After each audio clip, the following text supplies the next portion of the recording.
Guys, so we're excited about today's topic. I think it's a really important one, not just for our business, but just in general, right?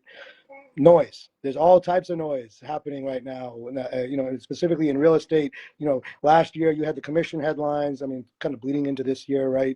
The changes to the MLSs and all that kind of stuff. Some people were talking about it's the end of buyer agents and all this kind of stuff, and a lot of people were getting scared. And part-time agents, like some of them, kind of like fizzled away, but many others we're not afraid of that. Recently, you had those clear cooperation headlines as well. They continue to be in the news. Those continue to be in the news. We'll chat about that in a second. And of course, talking about macro issues, you have high interest rates, you've got concerns of a recession, tariffs, right? So new tariffs were announced today, things like that. There's other agents and what they post, trying to compare yourself to others as you kind of try and grow your business. Whether you're we all fall susceptible. We're all susceptible to it, right? And like that's a very real thing. That is noise. We'll touch on that in a second. You have client situations, right? And we could kind of talk about that. That could be a whole topic in and of itself. But some examples. You've kind of worked with a client for a while and they've decided to move out of state. Right? Like that is noise, kind of like chirping in your ear, right? That's like makes you feel a type of way, especially when you put, a lot of effort in with a client. You have clients getting cold feet. You have clients that are getting nervous about an inspection. You have friends who use another agent, right?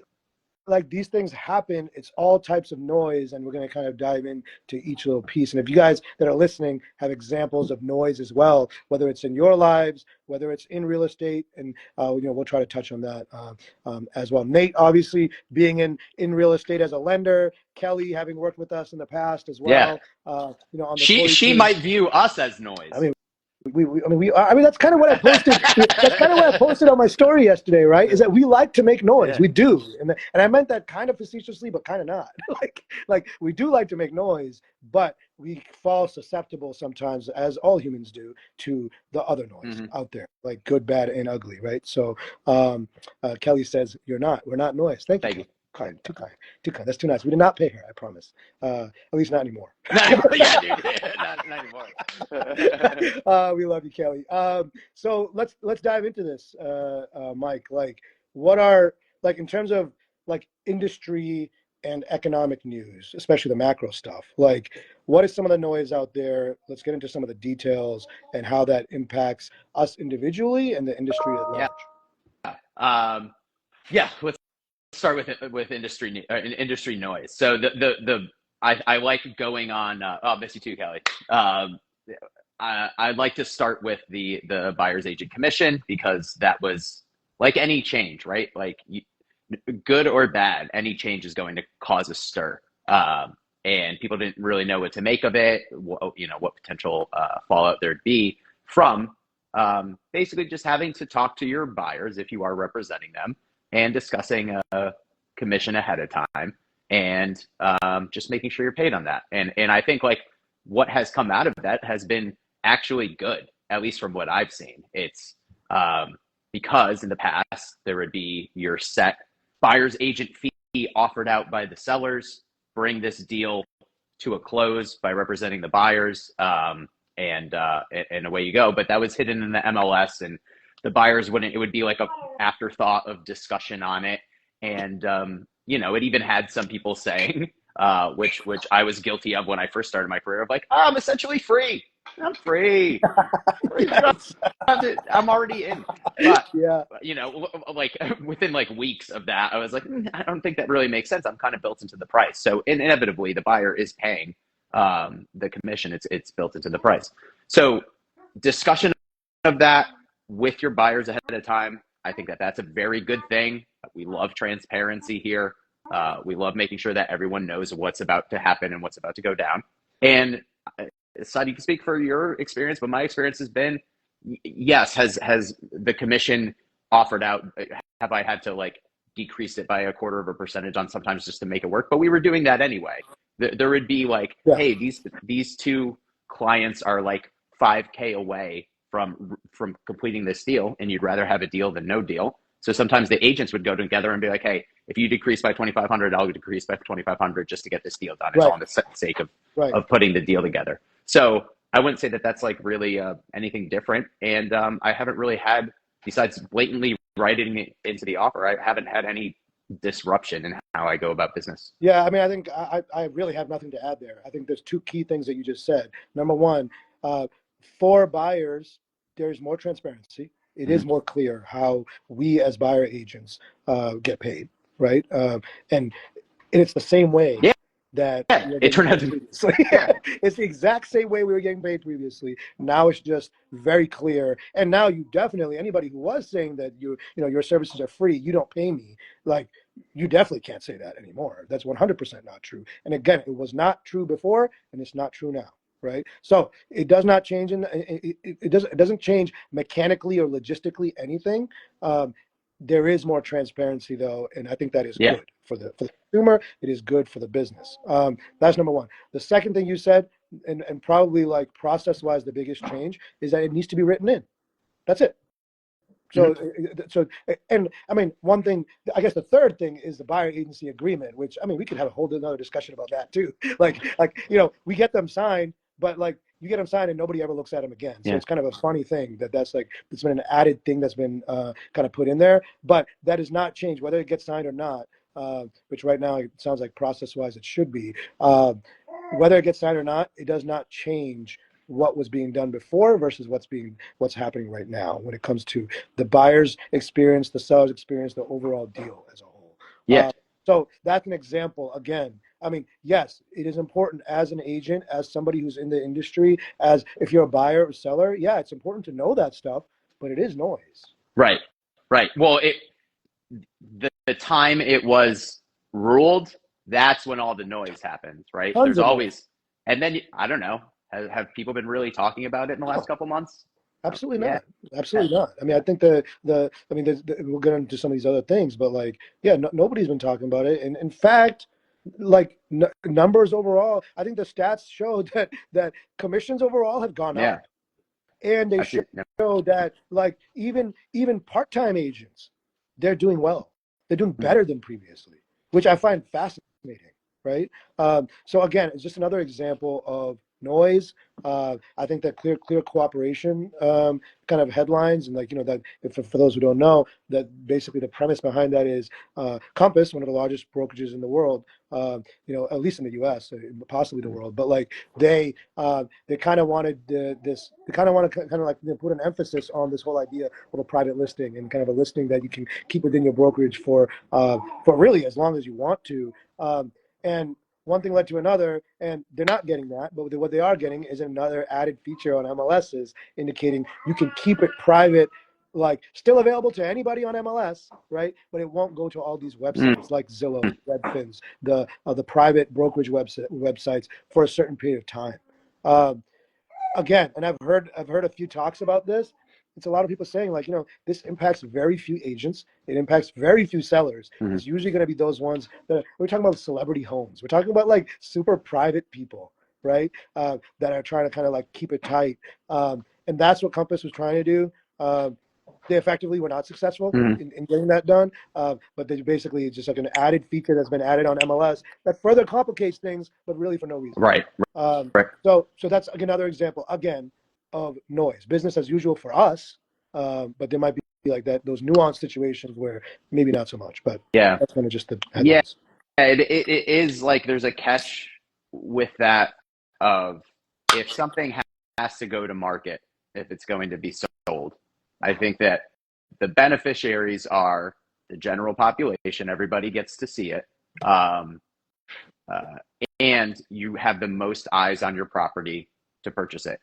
And it prevents any sort of nefarious activity of like, you know, uh, any discriminatory practices within that. And that's what we want, right? We want it to be open to everybody. And then just like any other market, the person with the best offer Yeah. gets the house. There is like, I'm even thinking, for example, the last listing I sold, we were getting ready to go to sell it to market. It was a condo and a two family, and the upstairs unit decided to inquire about it, and they kind of worked out their own deal on that. So it never went to market. I took a step back and did it as like kind of like an overseer at a lesser of a percentage because those two had like worked out a deal just to make sure everything went smoothly. Right. But that was in the best interest for that seller. Like, we want to do this, you know, and then that thing never went to market. So I could see um, uh, the exceptions to the rule sometimes, because not every situation's right. You know, what comes out of all of this, we'll see. But Yeah. you know, you don't want like, okay, like, you know, and I think it's natural too, of you're going to tell everybody in your office if you have a listing ahead of time. Of course, we do it. Yeah, Yeah, we do it. right. Everyone's Right? Like, going to. like, I mean, I would love one of our other agents to, you know, like Mike, like, you know, we almost did a deal together. Yeah. You know, in Watertown, it was my listing, and he had a buyer. It didn't work out. We were actually under agreement. It didn't work out, but like, but you know, definitely that is kind of like a thing. You would like, you know, it's a reasonable business practice, but to change the industry, like, you know, or change the platforms and cause this confusion. Yeah.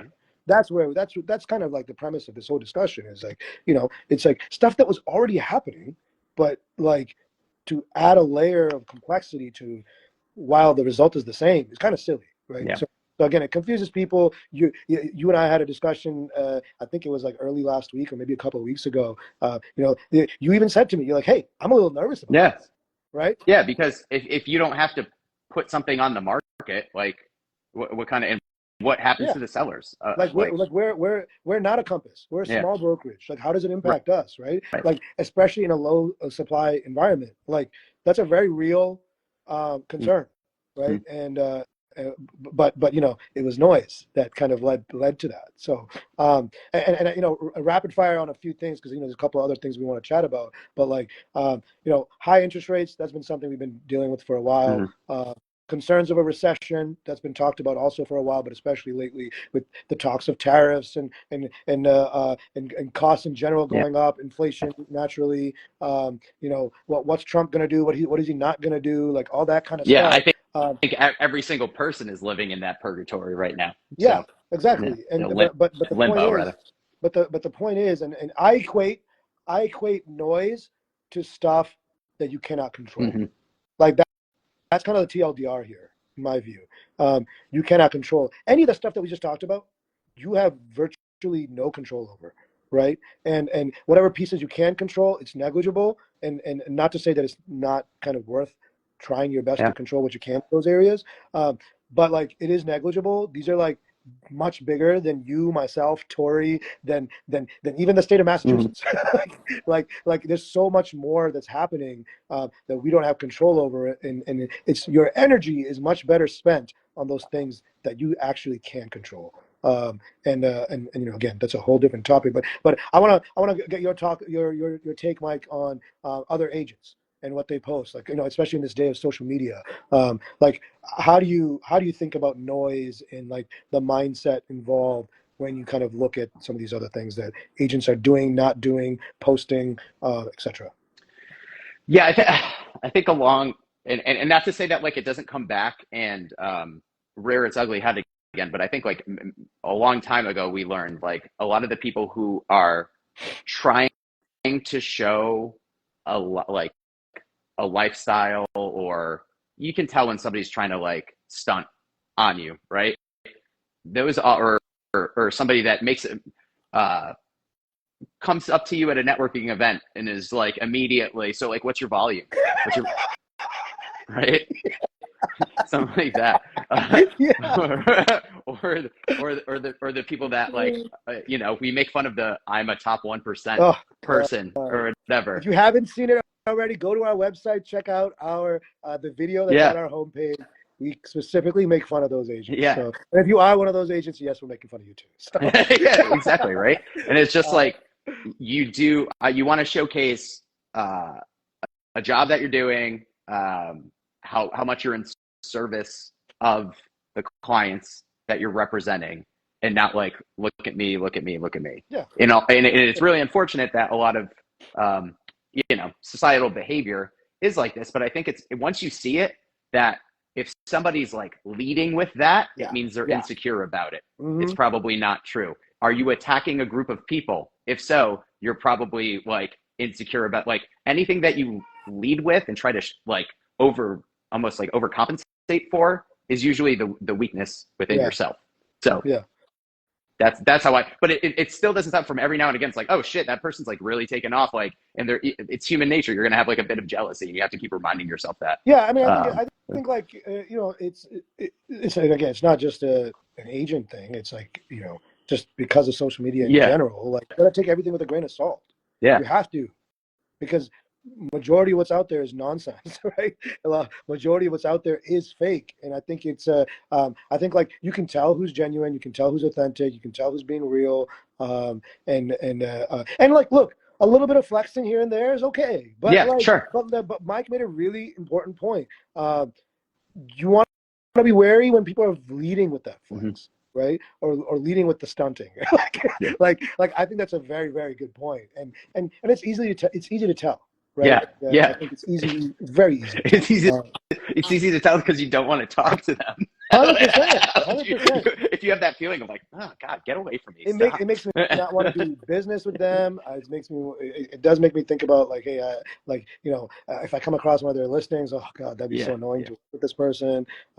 Yeah, I'm with you. I'm with you 100%. But I think the takeaway there is like, look, just be wary, and again, stay like control what you can control, which is you.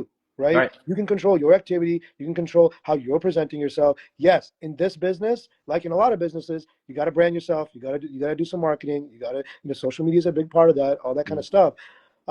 But there's some tact involved, and there's and you got to you have to be Yeah. authentic. Like find that balance that works for you, right? Hmm. And that does not mean that you're gonna come off the right way to everybody. Not everybody's gonna like No. that, right? But honestly, who cares? Right? Yeah, as long as you're being true to yourself, Yeah. as long as you're being real, as long as being authentic, then your people will gravitate to you, and that's what you can control, Hmm. right? You're going to be so much more happy that way. Well You're going put. to have the right mindset. You're going to be so much more passionate about what you're doing, what you're selling, all that kind of stuff. And I think that is way more important than trying to flex on whatever it is that you're trying to flex on. Yeah. You know Well what I mean? put. So I think again, it goes back to that whole point, like control what you can control. Um, in the last few minutes that we have, Mike, let's talk about client situations, right? Yeah. Again, another example of something you cannot control. Oftentimes, I mean, there's some things you can, right? It's like part of our job is to be therapists. Part of Right. our job is to educate our clients and have these like meaningful discussions with them that can sometimes help them get out of their own way, Hmm. right? Because oftentimes that's what's happening is that they're getting in their own way, and it's our job to try and make sure that doesn't happen. Yeah. But give me some examples of like of those like of situations where you're like something happens with a client, whether it's a listing, a buyer, what have you, and shit just hits the fan. Yeah. Well, when it comes to uncovering things at the property or somebody, well, we in fact controlled the other partners involved in a deal by heavily venting that and getting reliable people so that I'm trying to think of like a overarching theme in my brain, and I think the one is that the difficult conversations are much better had early on, and allowing, because sometimes you can get swept up in the like, oh, we're looking, and then like in your mind you're like, oh my god, it's gonna be a great sale, and this is gonna close, and my numbers are gonna be great or whatever. But if there's not that baseline where you're giving people um, creating a space for them to be completely honest with you, you can sometimes when you think about it in the past, the ones that have blown up, didn't you really kind of see it earlier on than when it for the most you part there. you oftentimes do get a inkling that like Right, something's something coming. goes off. Something's coming. Yeah, Yeah, I hear you on that. Yeah, and look, there are also times when it comes out of left field, there right? But are. like example, I had a client who had a PNS signed, right? The purchase and sale agreement was signed. Um, Thankfully for him and for all of us, a week before his commitment, he lost his job, right? Like Nobody could have seen that coming, No, right? no. Nobody could have seen that coming. But he lost his job.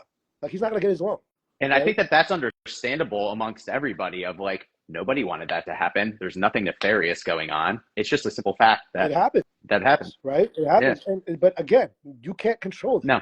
right? These things will happen. The more deals you do, the more times things will go sideways, right? Because things go sideways, Mhm. like in real estate and in life. So, so, so like that's just one example of like a client situation that you don't have control over. I mean, I had mentioned earlier, I had a client reach out to me recently, and I'd only shown her a few places, but she recently told me that she's moving out of state and she's going to Chicago, right? Like, Yep. that's no longer a client for me, right? Unfortunate, but I don't have any control over that. Yeah. Like, I get it. Cost of living is much lower there, Hmm. right? And that's a factor for people, Hmm. right? And they got to do what makes the most sense for them. A client's getting cold feet, right? Like, it's happened to all of us. You don't even have to be doing a lot of deals. You just do some deals. You'll get examples of situations where clients get cold feet and you cannot convince them. Yep. You cannot convince them to get out of their own way, I think right? I think that's the point that I'm harping on of you can kind of you have inklings of that, right? You don't hear from somebody in a day when they were at Oh 100 miles yeah, an hour, and yeah, then right, you're just like, right, yeah. something's up. Can you share your example of that client? Um, uh, the three times. Oh yeah, Yeah. yeah. Last summer, and they're nice as can be, but I think my after something is finished, I always go back and like, okay, what could I have done differently? Like here, in this circumstance, you know, we get one under agreement. There was like a neighbor complaint about uh, there was a pipe kind of leading into their yard, and somebody complains at the time that needed to be rerouted or something like that. So we were under agreement. Then I don't hear from them for 12 hours. I was like, this really shouldn't be a problem, or not 12, 24 hours. And they're like, well, we don't like going into a house with the neighbors already complaining about something. The fact that that thing exists does not have um, an inherent emotion to it. You can look at it as, yeah, we're solving it. It's an opportunity for me to like meet my neighbor. We didn't do anything wrong. We'll talk to them, and then that's the end of it. Or you can look at it as, oh, if they start with that, they're just going to not never stop complaining, and we're moving. So backed out of that, kind of understood it. Next one, inspection was okay, but there were a few things that definitely could have been negotiated, but there was no willingness to talk that over and explore our options. It was an immediate, like, I'm going to pull out of this. And at that point, you're just like, okay, something's awry here. But according to them, their timeline was to like move in and be ready for kindergarten for the child and in that school district and everything. And we get to the third one, and then it was finally a call of like they finally admitted to themselves, we're not ready for this. And I went along with it, but I should have earlier been like, hey guys, are you sure? Not like, is anything up? Is there anything that you want to talk about? And I think a lot of people are fearful of the reaction of the other side of that. Like, what can I really do? Like nothing. But in your mind, I think you can make up kind of any circumstance that is problematic. But really, I should have been the one to take the lead and set the space for Yeah, I we mean, should I talk. think I think that's an example of like, look, nobody's perfect, and sometimes you want to kind of like just be the nice guy and not have the tough conversations. Imran, what's up, man? Thanks for joining. We got Salman in the house. We got Matt in the house. Zed, what's going on, everybody? So I think like that's an example of like what you could control is your learnings, Yeah. right? What you can control is like, what are you gonna do better next time? Um, and I think that's really important. Like, you cannot. There's no sense in pointing fingers. There's no sense in No. kind of like getting down in the dumps. Like, it's over. Like, it is what it is. You move on. You got to look forward. All that kind of stuff. And I think that's the key. Is that you said it yourself, right? You're like, you internalize to try and figure out what did I do wrong, so I can create a better experience for the For next the next person or the next person. time these folks come around, Yeah. right? When they are ready. And I Hmm. think that's, again, that's the most you can do in those situations. And because look, running a business, any type of business, but real estate especially, because you're running around town, right? Time is money. Yeah. You gotta be cognizant of your time. And I think the next time you're gonna be much more cognizant because you don't want to be hopping around to all these homes, and Yeah. you don't want to be spending the time negotiating. You don't want to be spending the time putting the paperwork together and going to inspections. Right. Like we're talking hours upon hours of work that led to nothing, and that's just that's just not good business. No. So you have to be cognizant as a business person, right? Another example I kind of wanted to bring Yeah. up, and just to kind of close this out, is the whole friends who use another Mm. agent example, right? Like, look, it's gonna happen. It's Hmm. sometimes clients, sometimes I've point blank asked people before, like, hey, like why didn't you work with me, right? Like, these are good friends of mine. Why didn't you work with me? And I've been Yeah. told, like they didn't want to work with somebody who was like super close to them because they were worried about Fair. like what would happen, right? But I would not have known that if I didn't ask, Yeah. right? Right. You Right? can maybe build up resentment or something like that. Exactly. And Yeah. so those people who have told me that after I asked them, even if we had a conversation prior about us working together, but they're trying to be nice and like all that kind of stuff, and they ended up using somebody else. Look, that is what it is. Like, some people just want to not have that difficult conversation, or not. Some people just don't want to feel like they're being sold Hmm. to. Right? I Hmm. understand that too. But if I don't ask that question after the fact, as kind of like a it's kind of like what do you call that word of, like, when you're trying to kind of like do you're trying to basically just do like uh, Like a recon, yeah, or exactly. If something. you Yeah. don't Yeah. go through that process, you don't know those things, and then you don't know what you can improve upon later, or just like be like, hey, you know what? Now I realize, like, look, that's a real thing. Like, some people might. I've had situations where somebody was trying to avoid working with me for a while until they used a few agents who were like, these people Mm. all suck. Yeah. And then they Yeah. start using, and now he's bought 2 homes with me. So there's those situations too, but you don't really know. You don't know that until you ask these questions, until you have those difficult It conversations. really Um, sounds like we're running a dating show now, actually. This sounds very applicable. maybe that's an idea. I think Well, we we might might. be Well, onto something. here's my PSA: trying to be nice never Yeah, works. yeah, Respectful yeah, works, but nice always or yeah, never yeah. works. Yeah, right. Yeah, respect. You're 100% right. You want to be respectful. You want to be relatively humble, Yeah. right? Yeah. Right. But and I say relatively because, like, you want to be humble as a person, but you don't want to be overly humble in business, because people will take advantage of you, right? So I think there's something to be said about that. But I think in general, you're 100% right. Is that, like, you if you're not having those difficult conversations, you're not going to grow. You're not going to kind of like figure out what you can do better later on. Like, let's face it, man. I'm sure you too. Like, I have lost friends over this business. Mm, I have.